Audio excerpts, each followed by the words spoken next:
मंथन में आप सबका स्वागत है।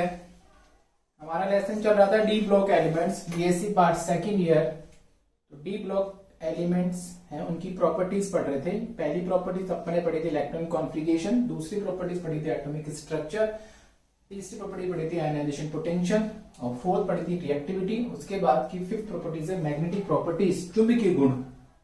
देखो मैग्नेटिक प्रॉपर्टीज क्यों शो करते हैं ट्रांजिशन एलिमेंट्स, क्या कारण है? तो ट्रांजिशन किसके कारण होता है?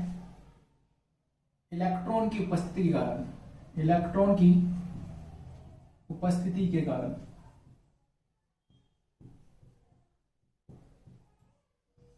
इलेक्ट्रॉन की उपस्थिति के कारण। अब इलेक्ट्रॉन भी कैसे होने चाहिए? Unpaired electron. किसके कारण? Unpaired electron. अयुग्मित इलेक्ट्रॉन की उपस्थिति के कारण संक्रमण तत्व जो होते हैं वो चुंबकीय गुण प्रदर्शित करते हैं। कैसे करते हैं? देखो कैसे, ये जो इलेक्ट्रॉन्स होते हैं, इलेक्ट्रॉन दो प्रकार से क्या करते हैं? गति करते हैं। दो प्रकार से क्या करते हैं? गति। संक्रमण तत्वों के परमाणु में जो इलेक्ट्रॉन्स होते हैं वो दो प्रकार से क्या करते हैं? गति करते हैं, मोशन करते हैं, मोशंस। देखिएगा दो प्रकार से गति कौन कौन सी होती है। एक तो होती है कक्षीय गति, एक बेटा होती है कक्षीय गति, दिस इज ऑर्बिटल मोशन। क्या कहते हैं बेटा जी? इसको कहते हैं ऑर्बिटल मोशंस, कक्षीय गति। दूसरी गति होती है, उसको बोलते हैं चक्रण गति। क्या बोलते हैं इसको? Spin motion.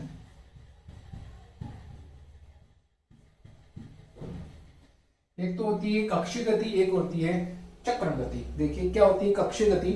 इलेक्ट्रॉन जो होते हैं वो नाभिक के चारों ओर, ये नाभिक है न्यूक्लियस, इसके चारों तरफ क्या होते हैं? वर्ताकार पथ होते हैं। क्या होते हैं? वर्ताकार पथ। इन्हें क्या कहा जाता है? कक्षक। इनमें इलेक्ट्रॉन क्या लगाते हैं? चक्कर। इनमें कौन चक्कर लगाते हैं? इलेक्ट्रॉन। तो नाभिक के चारों ओर वर्ताकार पथों में जो कक्षक होते हैं उसमें क्या रहता है? इलेक्ट्रॉन गति करते हैं। तो इलेक्ट्रॉनों के नाभिक के चारों ओर वर्ताकार पथों में कक्षीय गति के कारण इलेक्ट्रॉन के, ये नाभिक है न्यूक्लियस, इसके चारों तरफ वर्ताकार पथ है, ये क्या है? कक्ष। इसके चारों तरफ वर्ताकार पथों में इलेक्ट्रॉन क्या करते हैं? गति करते हैं। ठीक है, तो इलेक्ट्रॉन के नाभिक के चारों ओर वर्ताकार पथों में गति के कारण जो चुंबकीय आघूर्ण उत्पन्न होता है, इस कक्षीय गति के कारण जो चुंबकीय आघूर्ण उत्पन्न होता है उसे कहा जाता है कक्षीय। उसे क्या कहा जाता है बेटा जी? कक्षीय चुंबकीय आघूर्ण। उसे क्या कहते हैं? कक्षीय चुंबकीय आघूर्ण। इसका सिंबल होता है म्यू एल। इसकी वैल्यू होती है mu L is equal to under root L L plus 1, equation number 1। ठीक है, जब भी इलेक्ट्रॉन नाभिक के चारों ओर वर्ताकार पथों में गति करते हैं तो उनकी गति के कारण जो चुंबकीय आघूर्ण उत्पन्न होता है उसे कहते हैं कक्षीय चुंबकीय आघूर्ण। इसकी वैल्यू इतनी होती है mu L is equal to under root L L plus 1। L का मतलब होता है कक्षीय कोणीय संवेग। एल का मतलब क्या होता है? कक्षीय कोणीय संवेग। ये एल की मतलब होता है। ठीक है साहब, अब बात करो चक्रण गति। देखो इलेक्ट्रॉन जब, नाभिक है, इलेक्ट्रॉन जब नाभिक के चारों ओर वर्ताकार पथों में गति करता है तो अपनी अक्ष पर भी गति करता है। अपनी अक्ष पर भी, अपनी खुद की अक्ष पर भी गति करता है। अपनी, देखो ये इसके चारों तरफ घूम रहा है तो ये भी अपनी जगह घूमता जा रहा है, घूमता जा रहा है, घूमता जा रहा है, घूमता जा रहा है, फिर ऐसे घूमता जा रहा है। इसके चारों तरफ तो घूम ही घूम रहा है लेकिन अपनी अक्ष पर भी घूमता है। ठीक है, जैसे पृथ्वी सूर्य के चारों तरफ कौन चक्कर लगाता है? पृथ्वी अपनी अक्ष पर भी घूमती है, अपनी अक्ष पर घूमते घूमते सूर्य के चारों तरफ चक्कर लगाती है। ठीक है, तो उसी प्रकार इलेक्ट्रॉन जो होते हैं नाभिक के चारों वर्ताकार पथों में गति करते हैं लेकिन अपनी अक्ष पर, खुद की अक्ष पर भी क्या करते हैं? गति करते हैं। तो इस प्रकार इलेक्ट्रॉन की अपनी अक्ष पर, स्वयं की अक्ष पर, अपनी अक्ष पर चक्रण के कारण स्पिन के कारण, चक्रण के कारण उत्पन्न इलेक्ट्रॉन की अपनी अक्ष पर चक्रण के कारण उत्पन्न चक्रण चुंबकीय आघूर्ण क्या होता है? चक्रण चुंबकीय आघूर्ण होता है, स्वयं की अक्ष पर होता है, उसको क्या कहते हैं? चक्रण चुंबकीय आघूर्ण। इसकी वैल्यू कितनी होती है?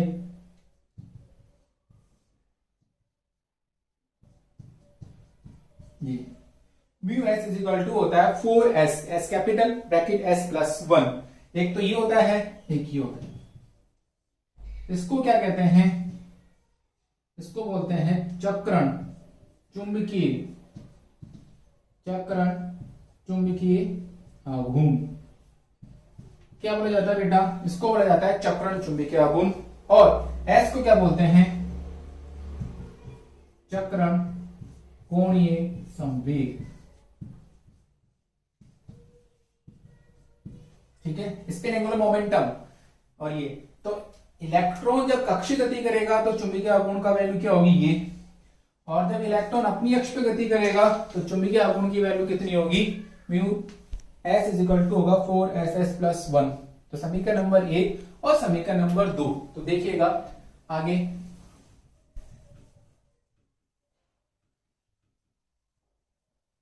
तो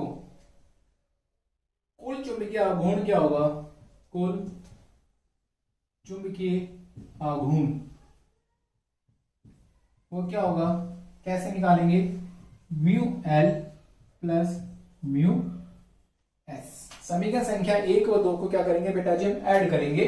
तो इसकी वैल्यू यहां रखेंगे under root L, L plus 1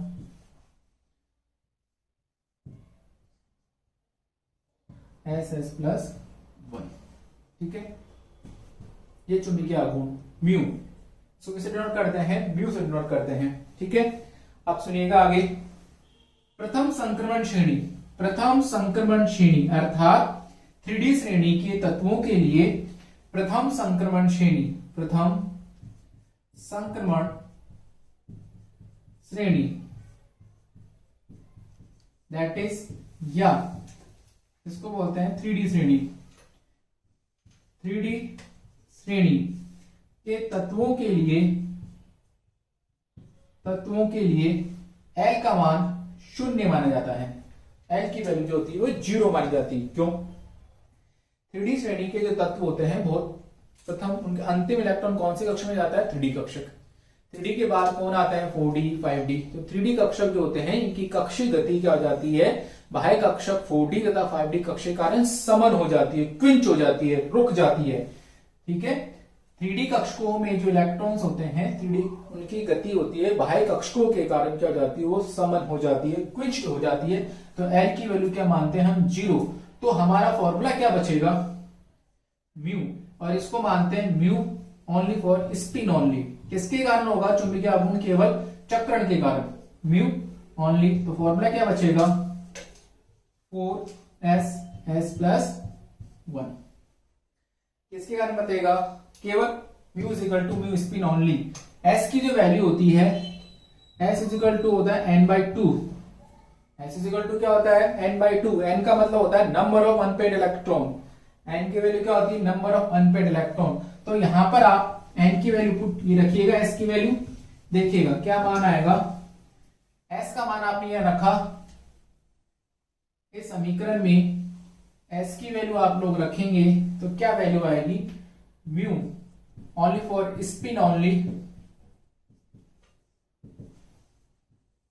इस फॉर्मूला रखिएगा 4 इंटू n/2 n/2 प्लस 1। ठीक है,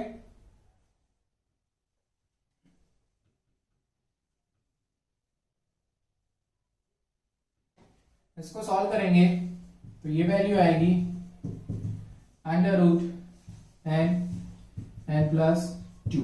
इसको सॉल्व कीजिएगा, ये वैल्यू आएगी only spin only. This is, इसकी यूनिट जो होगी होगी bore magneton BM। Bore magnetron. चुंबकीय आघूर्ण का मात्रक क्या होगा बेटा जी, बोर मैग्नेट्रॉन। एन का मतलब क्या होगा, number of unpaired electron. N की वैल्यू क्या होगी, नंबर ऑफ अनपेड इलेक्ट्रॉन्स। एकविध इलेक्ट्रॉनों की संख्या को कहते हैं एन। एन का मतलब होता है नंबर ऑफ अनपेड इलेक्ट्रॉन। तो इसके आधार पर आप लोग क्या निकालते हैं, चुंबकीय आघूर्ण निकालते हैं। कैसे निकालते हैं देखिएगा, अगर इस इक्वेशन को आपने सॉल्व किया, mu equal to spin only, इसको मान निकाला, N equal to N plus one, इसको आप लोगों ने सॉल्व किया। अगर म्यू की वैल्यू, mu is not equal to zero, अगर म्यू का मान शून्य नहीं आता है, कुछ वैल्यू आती है, और अगर म्यू की वैल्यू क्या आती है, जीरो। अगर म्यू का मान शून्य नहीं आता है, कोई वैल्यू आती है, तो वह कैसा होगा, अनुचुंबकीय व्यवहार प्रदर्शित करेगा। अनुचुंबकीय, इसको अंग्रेजी में बोलते हैं पैरामैग्नेटिक। कौन सा व्यवहार प्रदर्शित करेंगे बेटा जी, पैरामैग्नेटिक। ठीक है। और अगर म्यू का मान जीरो होता है तो वो कैसा व्यवहार करेगा, प्रति चुंबकीय, इसको बोलते हैं डायमैग्नेटिक। कैसा व्यवहार प्रदर्शित करेगा, डायमैग्नेटिक, प्रति चुंबकीय। अर्थात चुंबकीय आघूर्ण जब शून्य आता है तो पदार्थ कैसा होता है, तत्व प्रति चुंबकीय, और जब जीरो नहीं आएगा, कुछ वैल्यू आएगी, तो वो कैसा होगा, अनुचुंबकीय। देखिए कैसे सॉल्व करते हैं, एग्जाम में क्वेश्चन आता है इस फॉर्मूले पर।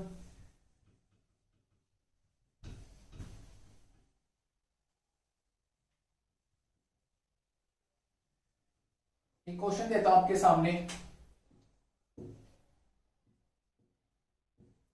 क्यूप्रस तथा क्यूप्रिक, क्यूप्रस तथा क्यूप्रिक में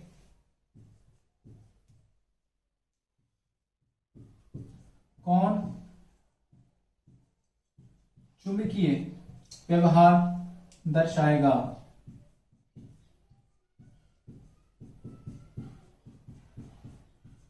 ठीक है, आपको छांटना है इसमें से कौन मैग्नेटिक प्रॉपर्टी शो करेगा, कौन मैग्नेटिक प्रॉपर्टी शो नहीं करेगा। क्यूप्रिस तथा क्यूप्रिक में से कौन चुंबकीय व्यवहार दर्शाएगा। देखो सबसे पहले आप लोगों को ये पता होना चाहिए क्यूप्रिस क्या होता है, क्यूप्रिक क्या होता है। क्यूप्रिक क्या होता है, क्यूप्रिस, क्यूप्रस और क्यूप्रिक। देखिएगा सिंपल कॉपर होता है ना, कॉपर, कॉपर का होता है 10 नंबर। ये कॉन्फ़िगरेशन कितना होता है बेटा जी, 3d10 4s1। ठीक है, 3d10 4s1 होता है। आपने एक इलेक्ट्रॉन निकाल दिया Cu प्लस, तो कॉन्फ़िगरेशन क्या होगा इसका, 310, और एक इलेक्ट्रॉन और निकाल दिया, तो कॉन्फ़िगरेशन क्या हो जाएगा, कॉपर 2 प्लस, तो कॉन्फ़िगरेशन क्या हो जाएगा बताइए, 3d9। इस तत्व, इसका नाम है क्यूप्रस, और इसका नाम क्या है, क्यूप्रिक। ठीक है, एक का नाम क्यूप्रस, एक का नाम क्या है, क्यूप्रिक है। देखिएगा कॉन्फ़िगरेशन 3d10,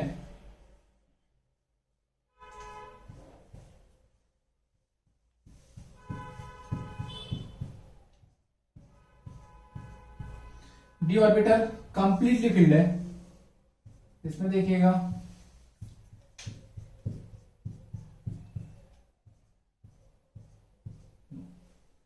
ठीक है, यहां पर कितने अनपेड इलेक्ट्रॉन दिख रहे हैं, अनपेड इलेक्ट्रॉन। एन का मान निकालना है, एन की वैल्यू कितनी होती है, नंबर ऑफ अनपेड इलेक्ट्रॉन। यहां पर कितनी, एन इक्वल टू 0। यहां पर कितने दिख रहे हैं अनपेड इलेक्ट्रॉन, 1। युग्मित इलेक्ट्रॉनों की संख्या, ये सारे युग्मित है, ये अनपेड इलेक्ट्रॉन है, दिस इज अनपेड इलेक्ट्रॉन, एक अनपेड इलेक्ट्रॉन है। ठीक है, आपको फॉर्मूला यूज करना है, एन इक्वल टू 0, आगे लिखेंगे formula mu equal to under root N N plus 2, under root N plus 2। तो देखिएगा म्यू का मान 0 होगा तो ये वैल्यू कितनी जाएगी, 0। जिसका चुंबकीय आघूर्ण 0 होता है वो कैसा होता है बताइए, प्रति चुंबकीय, डायमैग्नेटिक होगा। ठीक है, और n इक्वल टू 1 आ रहा है, फॉर्मूला यूज कीजिएगा, under root N plus 2। Bohr magneton, मात्रक होगा बोर मैग्नेटॉन, यूनिट भी लिखिएगा बोर मैग्नेटॉन। n की वैल्यू आप लोगों ने 1 रखी, 1 प्लस 2, तो आंसर कितना आएगा, अंडर रूट 3। अंडर रूट 3 का मान कितना होता है, 1.732 बोर मैग्नेटॉन। 1.732 bore magneton. तो ये कैसे व्यवहार प्रदर्शित करेगा? अनुचुंबकीय। कैसे व्यवहार प्रदर्शित करेगा बताइए? अनुचुंबकीय। That is mu is equal to 1.732 आ रहा है, ये क्यूप्रिक का आ रहा है, तो क्यूप्रिक चुंबकीय व्यवहार प्रदर्शित करेगा, ये चुंबकीय व्यवहार प्रदर्शित करेगा। ये चुंबक को अपनी तरफ आकर्षित कर सकता है, ये नहीं करेगा। तो क्यूप्रस Cu प्लस तो कैसा होगा? प्रतिचुंबकीय। और Cu2 प्लस कैसा होगा? अनुचुंबकीय। समझ में आ रहा है सभी लोगों के? Cu प्लस प्रतिचुंबकीय होता है, Cu2 प्लस अनुचुंबकीय। बहुत बार क्वेश्चन आता है एग्जाम में, क्यूप्रस और क्यूप्रिक चुंबकीय आघूर्ण निकालना, आप लोगों की 1 नंबर का क्वेश्चन आता है, ये रीजनिंग का क्वेश्चन बनता है। ठीक है, तो क्यूप्रिक आयन जो होगा अनुचुंबकीय व्यवहार प्रदर्शित करेगा, क्योंकि उसका चुंबकीय आघूर्ण शून्य नहीं होता है, कोई मान होता है, इसलिए। ठीक है, और एक चीज बताइएगा, जितने अनपेड इलेक्ट्रॉन होते हैं ना, उतना ही चुंबकीय आघूर्ण आएगा, ये याद रखिएगा। जितने अनपेड इलेक्ट्रॉन होते हैं वही आंसर आता है, देखिएगा। अब आप लोगों को कुछ क्वेश्चन भी आते हैं इसे सॉल्व करने के लिए।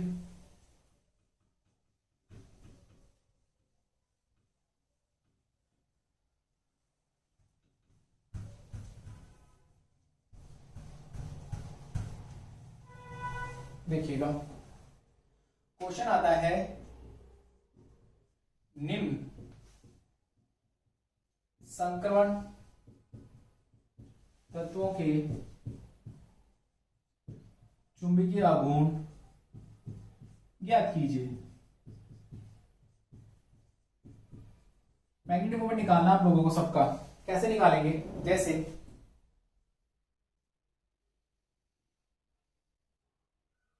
D1 3D2 ये है,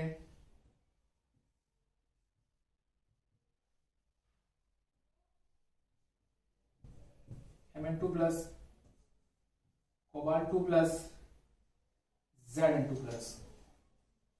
इन सबका आपको क्या निकालना है?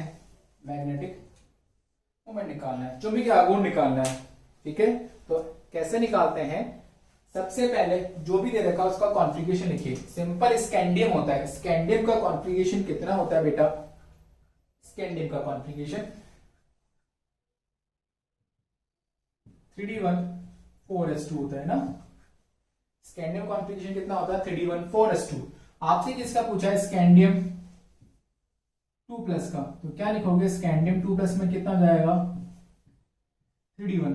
3D1 मतलब ये रहेगा, कितने अनपेड इलेक्ट्रॉन है? Number of unpaired electron is equal to कितना होगा? n इज इक्वल टू कितना हो जाएगा? 1। n का मान कितना है? 1, अर्थात एक भी इलेक्ट्रॉन की संख्या कितनी आ रही है इसमें? 1। तो n आपको फॉर्मूला बताइए। n प्लस 2, इसकी वैल्यू रखेंगे 1 प्लस 2, तो √3 का मान कितना आता है? बोर मैग्नेटॉन 1.732 बोर मैग्नेटॉन होता है इसका आंसर। ठीक है, कैसे वैल्यू आएगी? 1.732 बोर मैग्नेटॉन।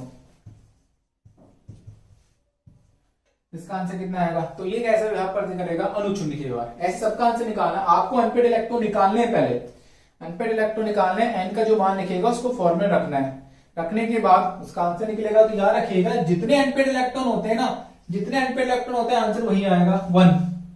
अगर अनपेड इलेक्ट्रॉन 2 है तो आंसर 2 पॉइंट समथिंग आएगा। अगर अनपेड इलेक्ट्रॉन 3 है तो आंसर आएगा 3 पॉइंट समथिंग। अगर अनपेड इलेक्ट्रॉन 4 है तो आंसर आएगा 4 पॉइंट समथिंग। इस तरीके से निकालते हैं। ठीक है, जैसे हम बात करते हैं क्रोमियम की, ये आप लोग निकालिएगा। टाइटेनियम 2 प्लस, क्रोमियम प्लस की निकालते हैं। सिंपल क्रोमियम का कॉन्फ़िगरेशन कितना होता है? 3d5 4s1। ये क्रोमियम का कॉन्फ़िगरेशन होता है 3d5 4s1। आपसे पूछा है क्रोमियम प्लस, तो क्रोमियम प्लस का कितना हो जाएगा?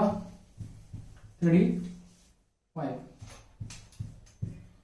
1 2 3 4 और 5। अनपेड इलेक्ट्रॉन कितने होते हैं? 5 अनपेड इलेक्ट्रॉन दिख रहे हैं सब लोगों को। 5 अनपेड इलेक्ट्रॉन दिख रहे हैं, 5। ठीक है, 5 अनपेड इलेक्ट्रॉन दिख रहे हैं, तो mu is equal to formula पता है आपको, under root n+2 bore magneton. ठीक है, इसकी वैल्यू रखेंगे इसके अंदर 5 + 2 तो कितना आएगा 35 बोर मैग्नेटॉन अंडर रूट, मैंने बता दिया आंसर 5 पॉइंट समथिंग आएगा, 5 पॉइंट समथिंग। तो म्यू इज इक्वल टू कितना आएगा 5.765 बोर मैग्नेटॉन। जितने अनपेड इलेक्ट्रॉन होते हैं आंसर वही आता है, ये चीज याद रखिएगा। अगर 2 अनपेड इलेक्ट्रॉन 2 पॉइंट समथिंग आएगा, 3 है तो 3 पॉइंट समथिंग आएगा, 4 है तो 4 पॉइंट समथिंग, यही आंसर आएगा। देखिएगा नेक्स्ट एग्जांपल, मैग्नीज। मैग्नीज का कॉन्फ़िगरेशन कितना होता है 35 सिंपल। तो Mn2+ का कॉन्फ़िगरेशन क्या होगा, Mn2+ का कॉन्फ़िगरेशन होगा 3d5। कितने अनपेड इलेक्ट्रॉन दिख रहे हैं डी में 5, तो आंसर सेम यही आएगा, इसका आंसर भी यही आएगा। ठीक है साहब, देखिएगा 2 एग्जांपल और बचे हैं, बताते हैं आपको। तो चुंबकीय आघूर्ण निकालने का बहुत इजी फॉर्मूला है। सबसे पहले आपको अनपेड इलेक्ट्रॉन निकालने हैं। क्या निकालने हैं, अनपेड इलेक्ट्रॉन। जो अनपेड इलेक्ट्रॉन निकल जाए उसको आप फॉर्मूले में रखिएगा। फॉर्मूले रखने के बाद ये रखिएगा आंसर वही आएगा जितने अनपेड इलेक्ट्रॉन होते हैं। जैसे कोबाल्ट 2+ का निकालना है, सिंपल कोबाल्ट का कितना होता है 3d7 4s2, तो कोबाल्ट 2+ का कितना होगा 3d7। ठीक है, 3d7 का मतलब क्या होगा 1 2 3 4 5 6 एंड 7। कितने अनपेड इलेक्ट्रॉन दिख रहे हैं आपको, नंबर ऑफ अनपेड इलेक्ट्रॉन कितने दिख रहे हैं 3। नंबर ऑफ अनपेड इलेक्ट्रॉन कितने दिख रहे हैं आपको 3 अनपेड इलेक्ट्रॉन दिख रहे हैं। तो देखिएगा फॉर्मूले में रखेंगे mu s is equal to under root n+2 3 + 2 is equal to 15 को सॉल्व करेंगे तो वो आंसर आएगा 3.84 बोर मैग्नेटॉन। अंडर रूट रटना नहीं है आपको, जितने आप अनपेड इलेक्ट्रॉन होते हैं आंसर वही आता है। पॉइंट के बाद 0.70 से लेकर 0.80 बीच में कुछ भी लिख दीजिएगा तो चलेगा। बोर मैग्नेटॉन, तो इसका आंसर कितना आएगा 3.84 बोर मैग्नेटॉन। दैट इज ये कैसा होगा, पैरामैग्नेटिक होगा। एक एग्जांपल देखिए लास्ट,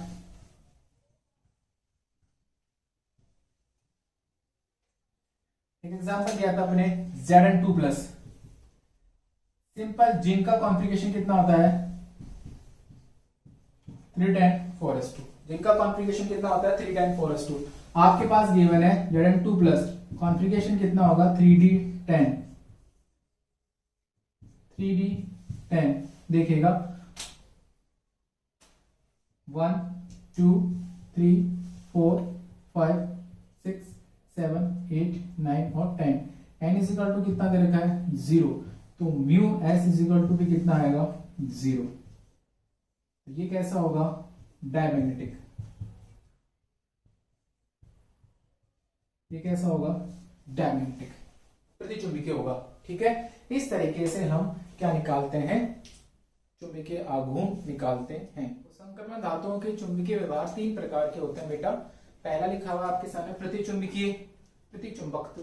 दूसरा लिखा हुआ अनुचुंबकत्व। तीसरा लिखा हुआ लोह चुंबक, ferromagnetism, paramagnetism and diamagnetism.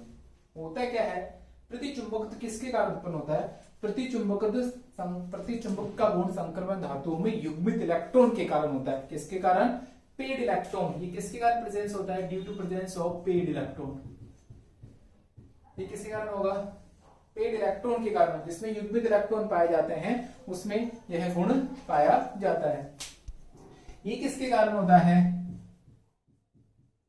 Unpaired electron के कारण, और ये भी किसी कारण होता है अनपेड इलेक्ट्रॉन के कारण। ठीक है, देखो क्या होता है, प्रतिचुंबकत्व का व्यवहार क्या होता है, यदि किसी पदार्थ को चुंबकीय क्षेत्र में रखा आपने, तो चुंबकीय क्षेत्र में रखने पर हो सके निर्वात की तुलना में चुंबकीय क्षेत्र की तीव्रता क्या हो जाए, कम हो जाए। निर्वात की तुलना में चुंबकीय क्षेत्र की तीव्रता कम हो जाए। चुंबकीय बल रेखा वहां से दूर जाए। देखो सारी दूर जा रही है, इस पदार्थ से चुंबकीय बल रेखाएं दूर जा रही है। ठीक है, इस पदार्थ से चुंबकीय बल रेखाएं से दूर जा रही है, इसके पास से अंदर होके नहीं जा रही है। तो उस क्षेत्र में क्या होती है, चुंबकीय क्षेत्र की तीव्रता जो होती है वो निर्वात की तुलना में क्या जाती है बेटा जी, वो कम हो जाती है। या प्रतिचुंबकीय पदार्थ से बनी छड़ को, ये छड़ है, ये छड़ है, इसको आपने यहां लटका दिया चुंबकीय क्षेत्र में, तो यह छड़ चुंबकीय बल रेखाएं तो कैसी है, चुंबकीय बल रेखा तो ऐसे जा रही है और ये छड़ इनके लंबवत व्यवस्थित हो जाती है। चुंबकीय बल रेखाएं और ये छड़ अपने आप को इसके लंबवत व्यवस्थित कर लेती है। कैसे व्यवस्थित कर लेती है, परपेंडिकुलर अरेंज्ड कर लेती है, लंबवत व्यवस्थित कर लेती है, लंबवत। ठीक है, इसके लंबवत व्यवस्थित कर लेती है, अर्थात इसमें कम से कम चुंबकीय बल रेखाएं गुजरती इस पदार्थ से। ठीक है, इसमें देखिएगा, इस पदार्थ को आपने चुंबकीय क्षेत्र में रखा तो चुंबकीय क्षेत्र की तीव्रता निर्वात की तुलना में क्या जाती है, बढ़ जाती है। सारी की सारी चुंबकीय बल रेखाओं को ये अपनी तरफ आकर्षित कर रहा है, सारी चुंबकीय बल रेखाएं आकर्षित हो रही है, फिर यहां से निकल रही है। तो यहाँ पर क्या हो रहा है, चुंबकीय बल रेखाओं का आकर्षित होना हो रहा है, तो वह क्या होता है, अनुचुंबकत्व का गुण कहलाता है। वह गुण कौन सा कहलाता है, अनुचुंबक का गुण। और जिन पदार्थों में पाया जाता है वो सब क्या कहलाता है, अनुचुंबकीय।